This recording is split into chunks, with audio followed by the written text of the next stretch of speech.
बिस्मिल्लाहिर्रहमानिर्रहीम। खूनी मुहाफिज।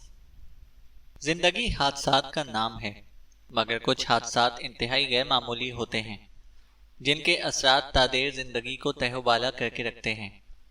जिंदगी की रंगीनियों से भरपूर एक फितनागर लड़की का माजरा। मुसन्निफ अमजद रईस। सेंचुरी सिटी की बालाई तीनों मंजिलों पर स्याह शीशों के पीछे बार्कले कंपनी का किला था। मुसल्ला गार्ड्स, सिक्योरिटी स्टेशंस और मेटल डिटेक्टर्स। पाइक खुद नहीं जानता था कि उसने इधर का इरादा क्यों किया। लार्कन के सिवा और कोई वजह नहीं थी। पहली मुठभेड़ बट फ्लेन से हुई। वो बोला, पाइक, कोई हथियार नहीं होना चाहिए, मैं मजबूर हूं। बेफिक्र रहो, पाइक ने कहा। एहलकारों ने दोनों के नाम और शनाख्त मालूम की। कोल ने पाइक से कहा, अगर हमें हंगामी हालत में निकलना पड़ा तो खासी दुश्वारी होगी। पाइक ने इसकी बात को लतीफा नहीं कर दाना। वो लार्कन के बारे में सोच रहा था। जिन्होंने लार्कन को दुख दिया वो इनको तड़पाना चाहता था। उसने लार्कन की आंखों में कर्बो अजियत को पढ़ लिया था। ऐसा दुख कोई शेयर नहीं कर सकता था और वो कभी इस अजियत से निकल ना पाएगी। वो जिम्मेदारान को तड़पते, बिलखते और गड़गड़ाते देखना चाहता था। तुम्हारी खामोशी गैर मामूली है, खुद तुम्हारे लिए भी, कोल ने तबसरा किया। मैं ठीक हूं, पाइक ने कहा। बटफ्लैन ने लॉबी में इनको 2 विजिटर्स पास दिए जिन पर बट ने दस्तखत कर दिए थे। दोनों ने वो गले में लटका लिए। ऊपर जाने से पहले अगर तुम मुझे आने का मकसद बता दो तो, बटफ्लैन ने कहा। नहीं, पाइक ने बटफ्लैन को जवाब दिया। स्पेशल एलिवेटर के जरिए वो टॉप फ्लोर तक गए। एलिवेटर में बट ने सवाल किया, उसका क्या हाल है? ज्यादा अच्छा नहीं है, पाइक ने कहा। बस उसकी हिफाजत करो। मेरा ख्याल है कि ये बास्टर्ड्स हमें कुछ खास नहीं बता रहे, बट ने कहा और दोनों की रिसेप्शन तक रहनुमाई की। वहां एक उम्र रसीदा औरत बैठी थी। उसने बटफ्लैन को पहचान कर इशारा किया। वो यहाँ है, कोई मसला चल रहा है, बटफ्लैन ने आहिस्ता से कहा। कोल ने पाइक को टहुका भी देकर सरगोशी की। लफड़ा पहले चल रहा है और हम भी इसी वक्त पहुंच गए, कोल ने कहा। वो बटफ्लैन के पीछे एक कुशादा हॉल में पहुंचे जो एक आर्ट गैलरी का नमूना पेश कर रहा था। कीमती मलबूसात में औरतों और मर्दों का एक ग्रुप वहां मौजूद था।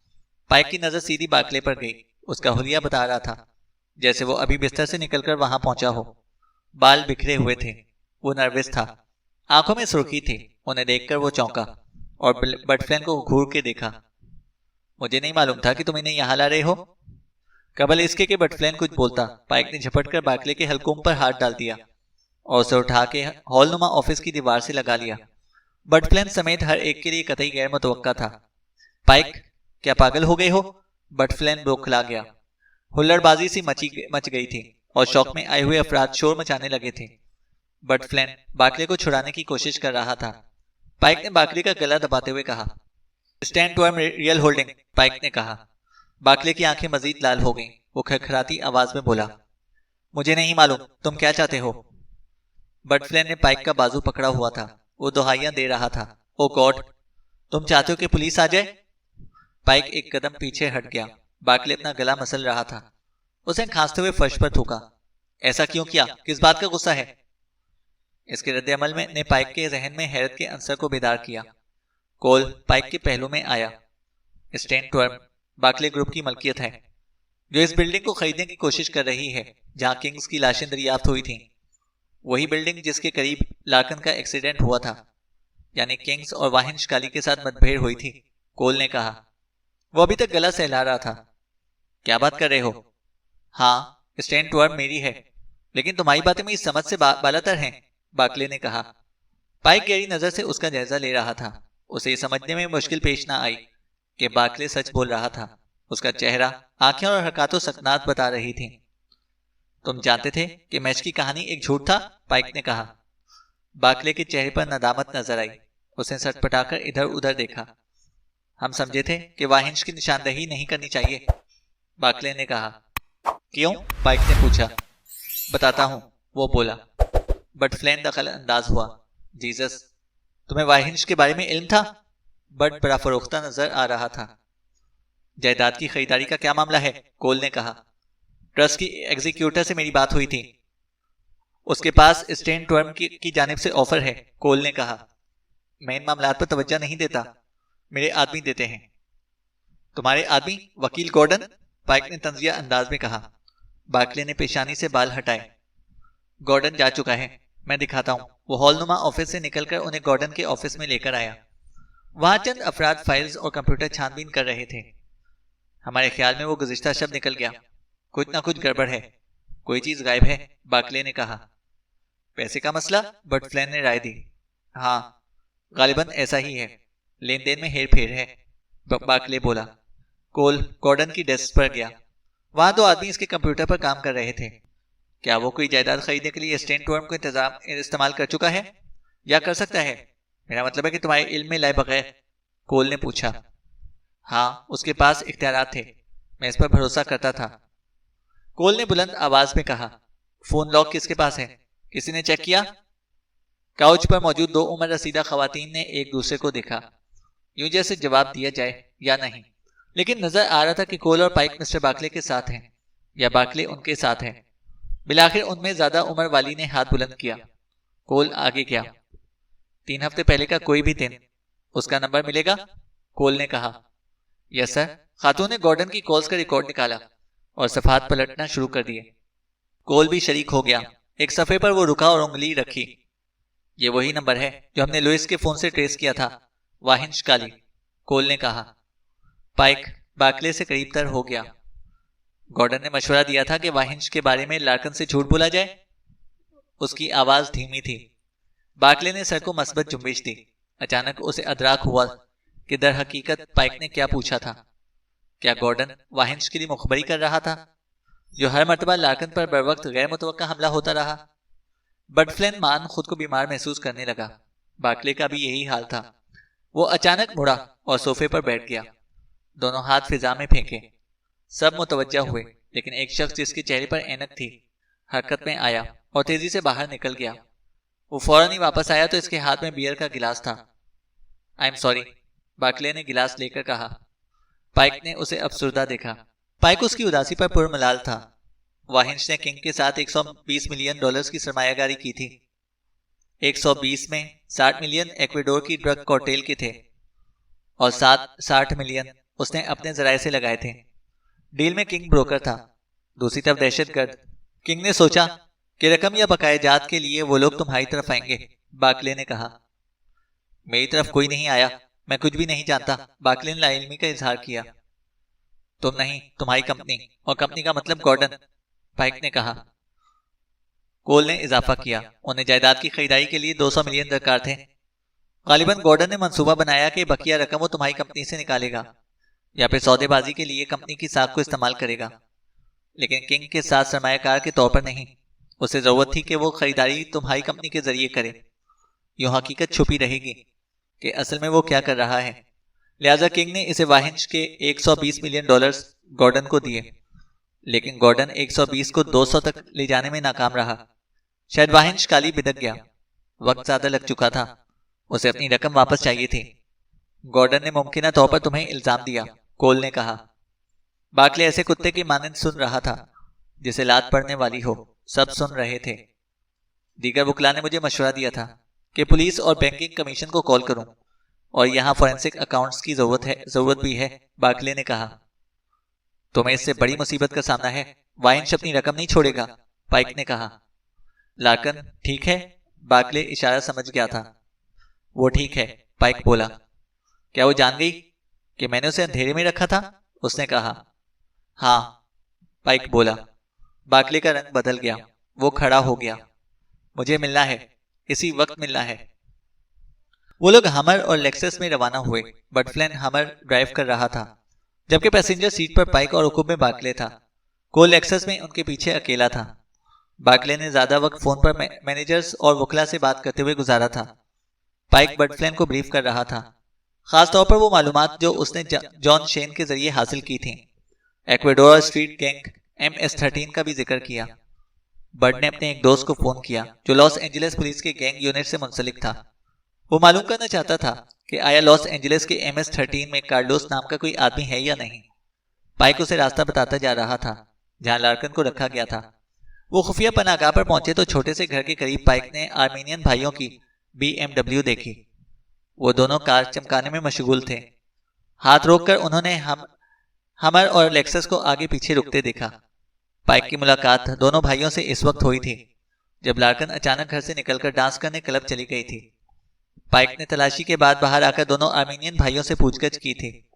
लार्कन को उसने बहन बताया था, जिसका बज़ाहिर इन दोनों ने यकीन नहीं किया था। यहां ठहरे हो? यकीनन लार्कन ने नापसंदीदगी का इजहार किया होगा, बार्कले ने कहा। पाइक जवाब दिए बगैर उतर गया। कोल उतर के आया तो दोनों आगे बढ़े। पाइक ने दरवाजा जोर से बजाया।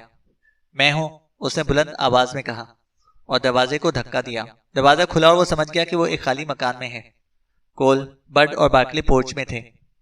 लार्कन, पाइक ने उसका नाम पुकारा, फिर तिरछा होकर कोल पर नजर डाली। बार्कले ने भी बेटी का नाम लिया।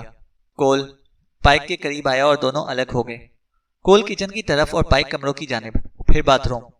लार्कन की अशिया और इस्तेमाल की चीजें जो की तो मौजूद थीं। कशमकश के कोई आसार नहीं थे। 2 दिन पहले भी वो इसी तरह गायब हो गई थी।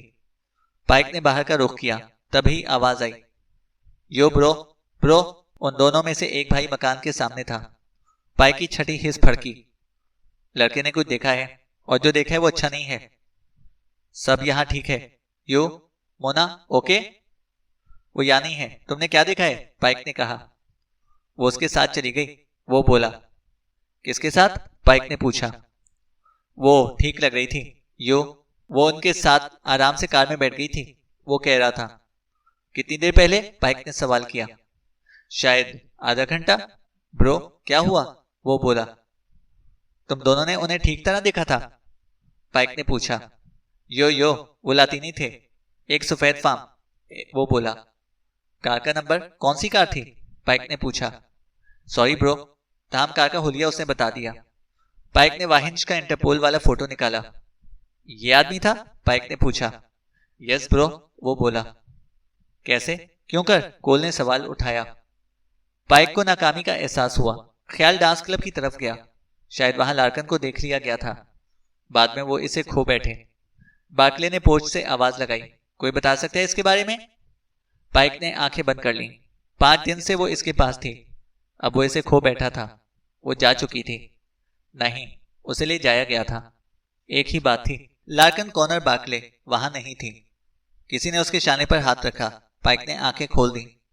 हम ढूंढ लेंगे, कोल ने कहा। दफतन पाइक का सेलफोन जागा।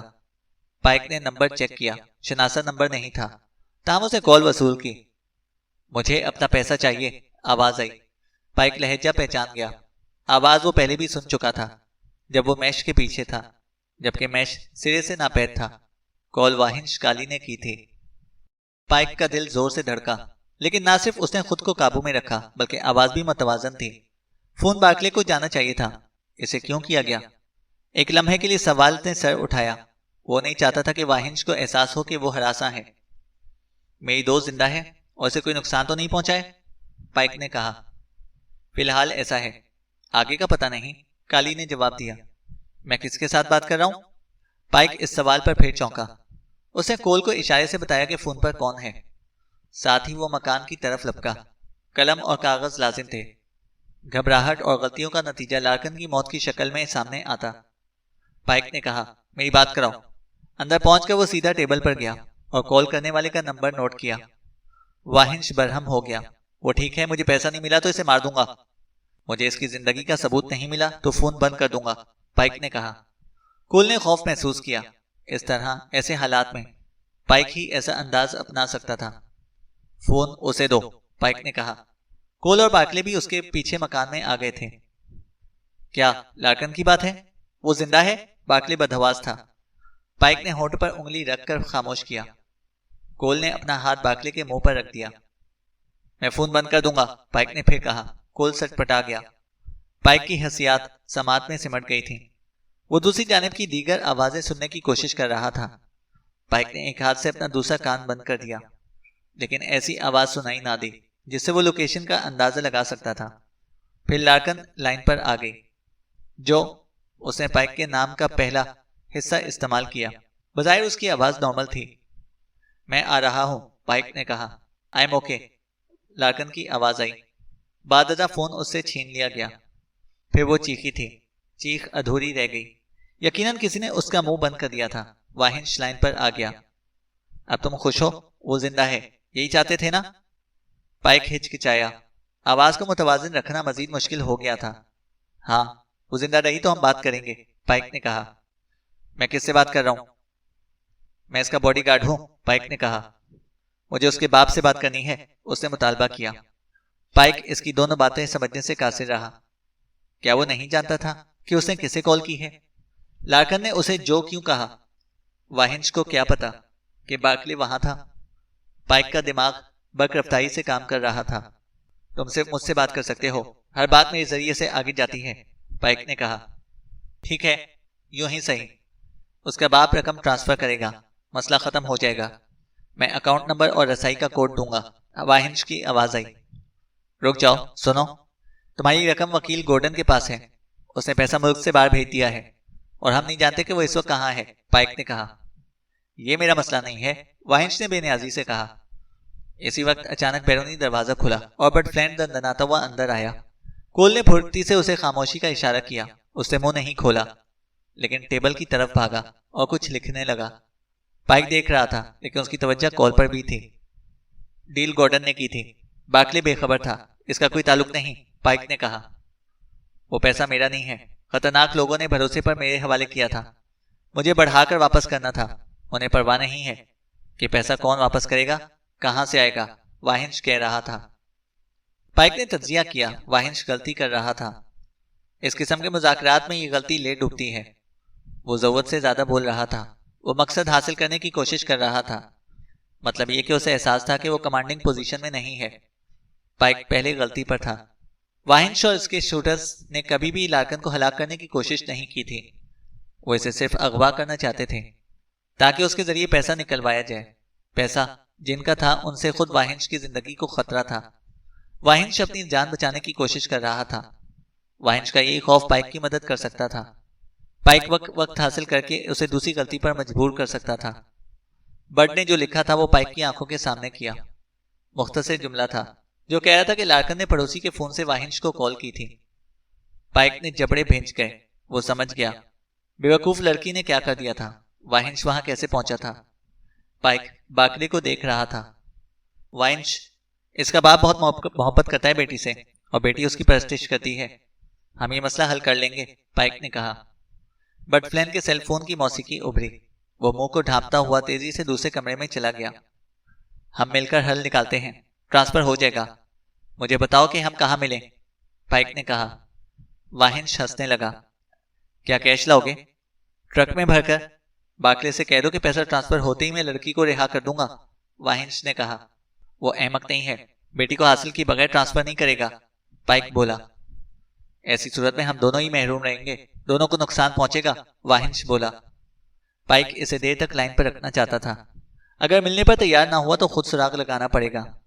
ठीक है, मैं बार्कले से बात करूंगा। वो बेटी को महफूज देखना चाहता है। ये नहीं बता सकता कि उसे कायल करने में कितना वक्त लगेगा, पाइक ने कहा। वाहिंश ने उसकी बात काट दी। नंबर्स लिखो, फिर पढ़कर मुझे बताओ।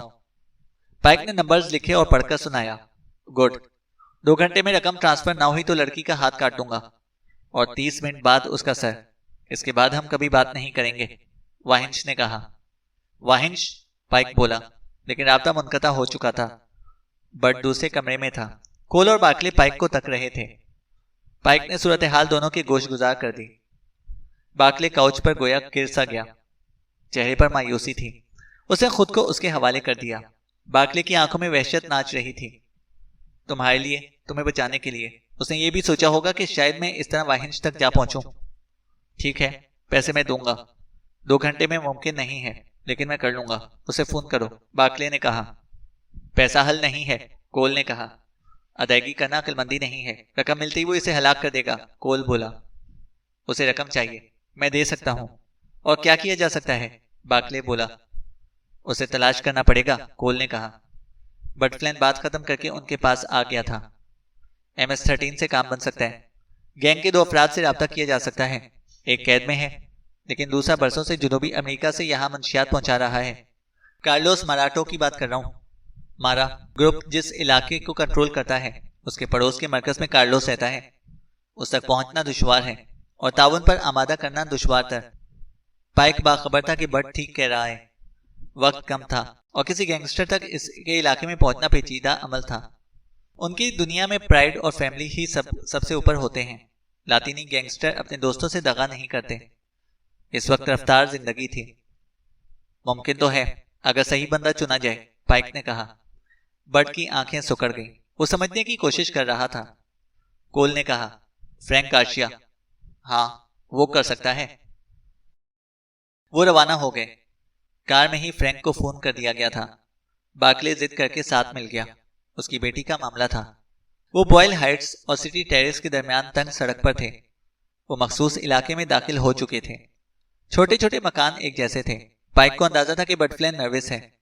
वहां मुख्तलिफ जगहों पर जारी मिजाज करख तासुरात वाले मर्द ग्रुप्स की शक्ल में मौजूद थे। चारों में से कोई गाड़ियों से बाहर नहीं निकला। कोल ने बार्कले से कहा, ऐसे बने रहो जैसे टीवी देख रहे हो। एक स्याह रंग की लंकन दूर सड़क के कोने से नमूदार हुई। धीमी रफ्तार से वो इनकी जानिब आ रही थी।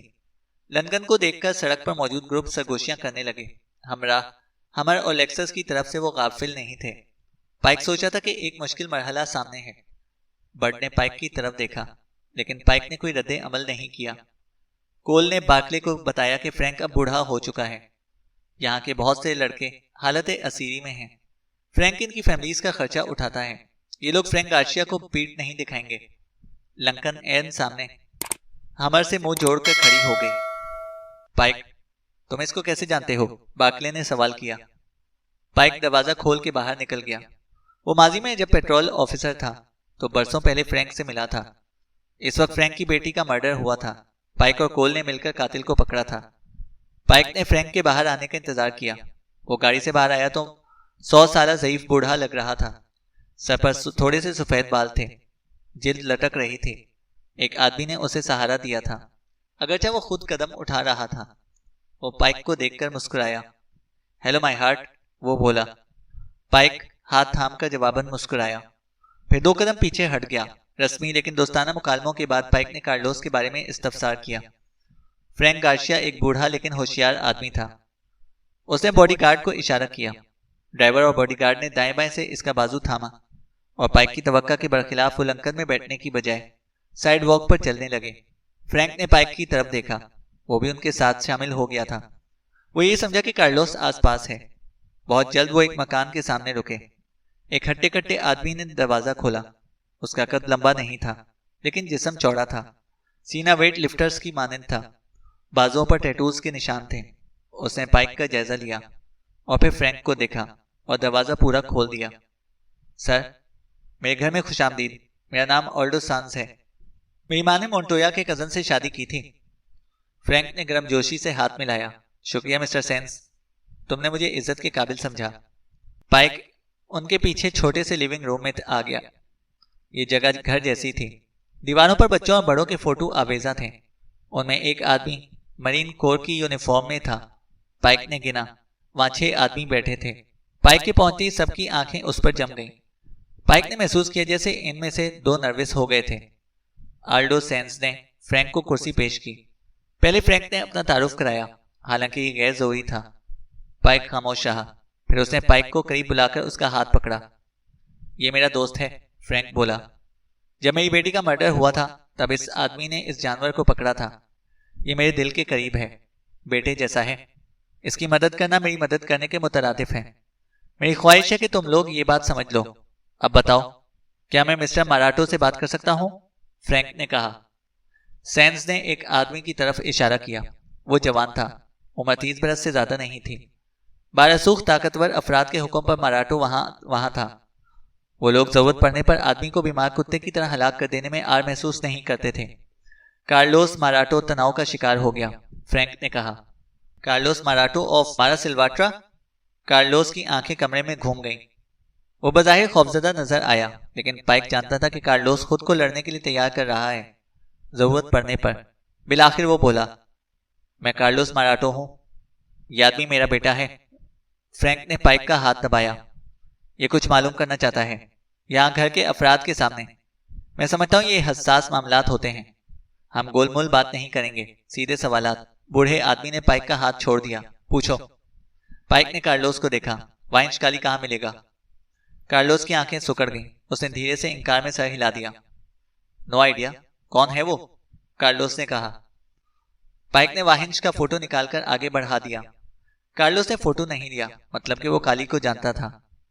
तुम्हारे बंदे ईस्ट बान बैरन के साथ धंधा करते हैं। तुम एक दोस्त की मदद कर रहे हो, मैं समझ सकता हूं, पाइक ने कहा। कार्लोस बरहम दिखाई दिया। हाँ, ठीक कह रहे हो। हम भी जानते हैं कि तुम्हारा ताल्लुक पुलिस से है। मुझे कुछ नहीं मालूम, कार्लोस ने कहा। सेंस ने हाथ चौड़े सीने पर बांध दिए। वो खुद पर काबू पाने की कोशिश कर रहा था। पाइक ने भी ताड़ लिया। तुम यहां मेरे मेहमान हो, सेंस ने कार्लोस को मुखातिब किया। मेहमान की हैसियत से तुम इज्जत के मुस्तहिक हो, लेकिन मेरे घर में मिस्टर फ्रैंक की तौहीन मत करो, सेंस ने कहा। मेरा ऐसा कोई अंदिया नहीं, लेकिन मेरा ग्रुप बरसों से बैरन के साथ मुनाफा बख्श कारोबार कर रहा है। ये एक छोटा सा एहसान है जो हम उसके कहने पर कर रहे हैं, कार्लोस ने कहा।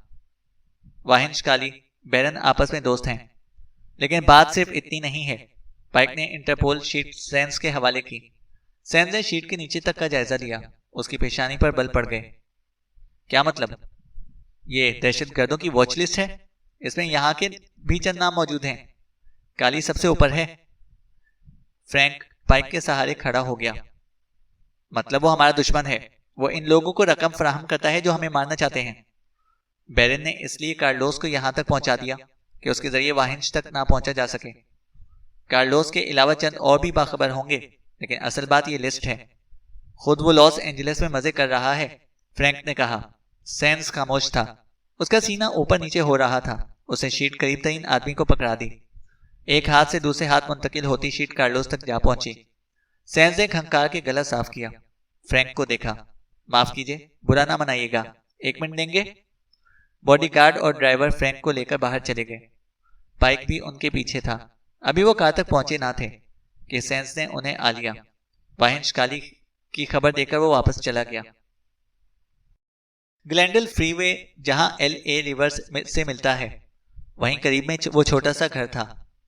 मुमकिन है वो कहीं और चला गया हो, बाकले ने खदशे का इजहार किया। ऐसी सूरत में सेंस के घर में आज की रात कार्लोस के लिए मुसीबत बन जाएगी कि उसने झूठ बोला, पाइक ने कहा। इलाका ऊंचा नीचा था। घरों के आसपास जैतून और बतूल के दरख्त भी थे।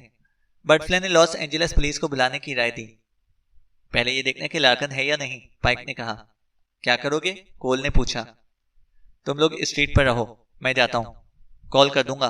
पाइक पहाड़ी इलाके में दाखिल हो गया। उसका रुख टारगेट के पड़ोस की ड्राइववे की तरफ था। वो घर कदरे बुलंदी पर था। उसके बराबर में मजीद ऊंचा घर था। पाइक मोहतात था। वो घर की दीवार के साथ हुकुम में चला गया। उसने सबर के साथ बैकयार्ड के खाली होने का यकीन किया। दीवार फांद कर वो अंदर चला गया। उसकी तमाम तरह हिस्सियात पूरी तरह बेदार थीं। पेचीदा और तवील खेल का क्लाइमैक्स सर पर था। बैकयार्ड में 3 नारंगी के दरख्त थे। वो दरख्तों में साकित खड़ा गौर कर रहा था। ताम उसने रिस्क नहीं लिया और पाइप के सहारे छत पर पहुंच गया। दूसरे पड़ोसी पर भी उसकी नजर थी। ऊपर पहुंचकर वो दुबक गया। कोने में स्टोर नुमा छोटी कोठरी थी। किस्मत यावरी कर रही थी। वो झुका झुका कोठरी के दरवाजे पर पहुंचा। कुंडी में ताला नहीं था। एहतियात से कुंडी खोलकर वो अंदर गया। कोठरी में दाएं बाएं दीवारों में जाली नुमा सुराख थे। उसने दाएं तरफ की जाली से आंख लगाई। वाहिंश का घर जिसवी तौर पर सामने था। एक खिड़की और फ्रंट दिखाई दे रहा था। गेट के अंदर जो गाड़ी खड़ी थी, उसका हुलिया और रंग वही था जो आर्मीनियन भाइयों ने बताया था। गाड़ी के साथ 2 आदमी खड़े थे। पाइक ने कमरे की खिड़की के पार देखा। कमरा खाली था। वहां से दूसरी खिड़की नजर नहीं आ रही थी।